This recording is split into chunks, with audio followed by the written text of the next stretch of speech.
Hi friends, welcome to TipsLavanya YouTube channel. இன்னைக்கு நம்ம சேனல்ல பிரெட் ஆம்லெட் டோஸ்ட் எப்படி பண்றதுன்னு தான் பார்க்க போறோம். இதுவரைக்கும் நம்ம சேனலை சப்ஸ்கிரைப் பண்ணாம பார்த்துட்டு இருந்தீங்கன்னா சப்ஸ்கிரைப் பண்ணி வச்சுக்கோங்க. கூடவே பெல் ஐக்கனை கிளிக் பண்ணிக்கோங்க. அப்பதான் நாங்க போடுற வீடியோஸ் உங்களுக்கு நோட்டிஃபிகேஷன் வந்து சேரும். வாங்க வீடியோக்குள்ள போகலாம்.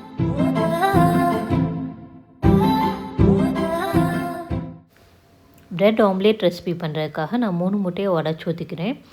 காலையில் பரபரப்பாக ஸ்கூலுக்கு ஆஃபீஸ்க்கு கிளம்பிட்டு இருக்க டைமில் முட்டை ப்ரெட்டு 2 மட்டும் இருந்தால் போதும். சூப்பரான டக்குன்னு குயிக்காக ஒரு பிரெட் ஆம்லேட் ரெசிபி போட்டு கொடுத்துடலாம். இது வந்து விரும்பியும் சாப்பிடுவாங்க, அதே நேரம் ஹெல்த்தியாகவும் இருக்கும். முட்டையை உடச்சி ஊற்றிட்டு ஒரு விஸ்கை வச்சு நல்லா மிக்ஸ் பண்ணி விட்டுருங்க. நல்லா மிக்ஸ் பண்ணதுக்கப்புறமா இதில் ஒரு பெரிய வெங்காயத்தை கட் பண்ணி வச்சுருக்கேன், அதை போட்டுக்கோங்க. அடுத்து 1/2 ஸ்பூன் மிளகுத்தூள், தேவையான அளவு உப்பு, 1/2 ஸ்பூன் வரமிளகாய்த்தூள். இது எல்லாத்தையும் போட்டுட்டு இதை மறுபடியும் எல்லாத்தையும் மிக்ஸ் பண்ணி விட்டுக்கோங்க. நல்லா எல்லா பக்கமும் நல்லா மிக்ஸ் பண்ணி வச்சுருங்க. இதில் கொஞ்சம் கொத்தமல்லி இலையை தூவிட்டு மறுபடியும் மிக்ஸ் பண்ணிடுங்க.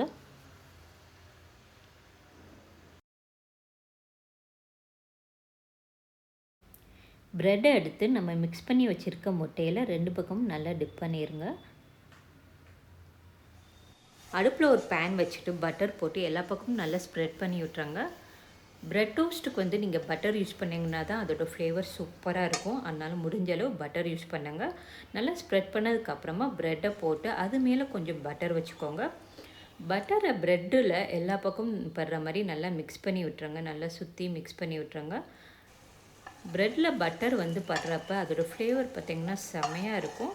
ஒரு பக்கம் வந்ததும் இன்னொரு பக்கமும் திருப்பி போட்டு வேக விட்டுருங்க. 2 பக்கமும் அப்பப்போ திருப்பி போட்டு வேக விட்டுருங்க.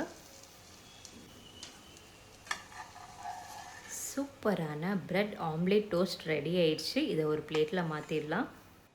பிரெட் ஆம்லேட் டோஸ்ட் சூப்பராக ரெடி ஆயிடுச்சு. இதை வந்து குழந்தைங்க ஸ்கூல்லேருந்து வரப்பையும் நீங்கள் வந்து ஈவினிங் ஸ்நாக்காக கொடுக்கலாம், இல்லாட்டி மார்னிங் பிரேக்ஃபாஸ்ட்டாக கொடுக்கலாம். இந்த மாதிரி எப்படி வேணாலும் கொடுத்துக்கலாம். குழந்தைங்கள்லேருந்து பெரியவங்க வரைக்கும் ரொம்ப விரும்பி சாப்பிடுவாங்க. ஸோ நீங்களும் இதே மாதிரி செஞ்சு பாருங்கள். செஞ்சு பார்த்துட்டு இந்த வீடியோ உங்களுக்கு பிடிச்சிருந்துச்சுன்னா லைக் பண்ணி ஷேர் பண்ணுங்கள். தேங்க்ஸ் ஃபார் வாட்சிங். உங்களையும் உங்களை சுற்றி உள்ளவங்களையும் நல்லபடியாக பார்த்துக்கோங்க.